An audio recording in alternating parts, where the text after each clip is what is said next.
అయోధ్య రామాలయంలో ఏఐ టెక్నాలజీని వినియోగిస్తున్నారు. ఎవరైనా తప్పుడు పనులు చేస్తే ఇట్టే అధికారులకు చిక్కుతారంటున్నారు శ్రీరామతీర్థ ట్రస్ట్ ప్రతినిధులు.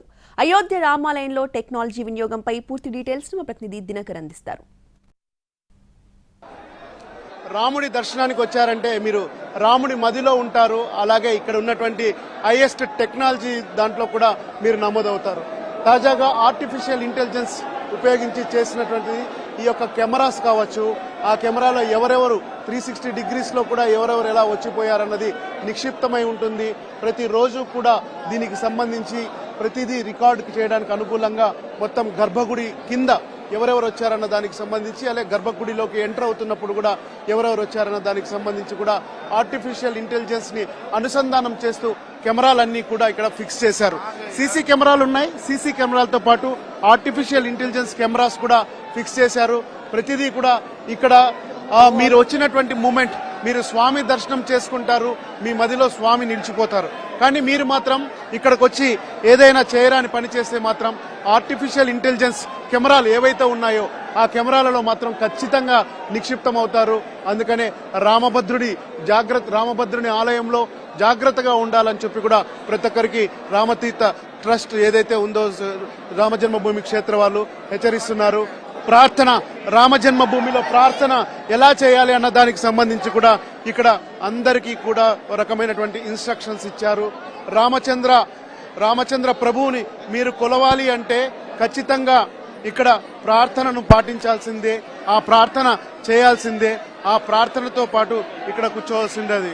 రామచరిత మానస్లో రాసినటువంటి ప్రార్థన ఏదైతే ఉందో, శ్రీ రామచంద్ర కృపాల్ బజుమాన్ హరణ, ఇక్కడ ప్రార్థనా మందిరంలో మనం ఎలాంటివి పాటించాలి అనే దానికి సంబంధించి, చేయాలన్న దానికి సంబంధించి కూడా ఇక్కడ మొత్తం అంతా కూడా ప్రార్థనకు సంబంధించి ఉంది.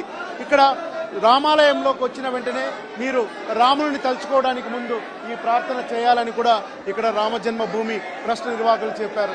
ప్రతిదీ అద్భుతం, ప్రతిదీ సుమధురం, ప్రతిదీ కూడా అత్యంత అందమైనటువంటి ఒక శిల్పి తీరు ఇక్కడ ఉంది. మనతో పాటు ఇక్కడ తెలుగు వారు చాలా మంది వచ్చారు, రాముని దర్శనం కోసం వచ్చారు, రాముని కృప కోసం వచ్చారు. చెప్పండి, ఎలా అనిపిస్తుంది? బ్రహ్మాండంగా ఉంది. ఈ రోజు ఇంత మంచిగా ఉంటుందని మేము అనుకోలేదు, కళలో కూడా ఊహించుకోలేదు. రామ మందిరం దర్శించుకోవటం మన తెలంగాణ ప్రజల అదృష్టంగా భావించి మేము వచ్చినందుకు చాలా సంతోషంగా ఉంది.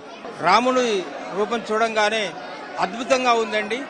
ఈ యొక్క రాముని దర్శించుకోవడం ప్రతిష్ట రోజు మా పూర్వజన్మ సుకృతం. అద్భుతంగా ఉంది. ఇంత కట్టుబడి చూడలే మనం ఎప్పుడు. ఈ కోరిక నెరవేరుతుందని కూడా అనుకోలే. 500 సంవత్సరాల క్రితం ఈ రోజు మన జన్మ ధన్యమైంది. ఈ రోజు తెలుగు ప్రజల తరపున ఆనందం. మోడీ గారి కృతజ్ఞతలు. రైట్. ప్రార్థనా సమయంతో పాటు కూడా అందరూ కూడా దర్వాజా ఏదైతే ఉన్నాయి, మీరు సైడ్ దర్వాజా ఏదైతే ఉందో ఈ దర్వాజాని కూడా సుందరంగా తయారు చేశారు. బంగారు తాపడంతో చేసినటువంటి ఈ యొక్క ఉత్తర ద్వార వైకుంఠ ఏకాదశి రోజు కూడా ఇలాంటి ద్వారాల ద్వారా స్వామి దర్శనం చేయడానికి అనుగుణంగా ఉంది.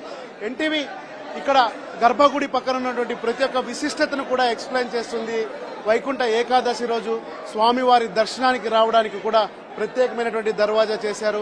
తెలుగు రాష్ట్రాలకు సంబంధించినటువంటి కళాకారులు కావచ్చు, తెలుగు రాష్ట్రాలకు సంబంధించినటువంటి పండితులు కావచ్చు, అలాగే తెలుగు రాష్ట్రాలకు సంబంధించినటువంటి కొన్ని కంపెనీల వాళ్ళు కూడా ఈ ప్రతి ఒక్క దాంట్లోని తమ పాత్ర ఉంది.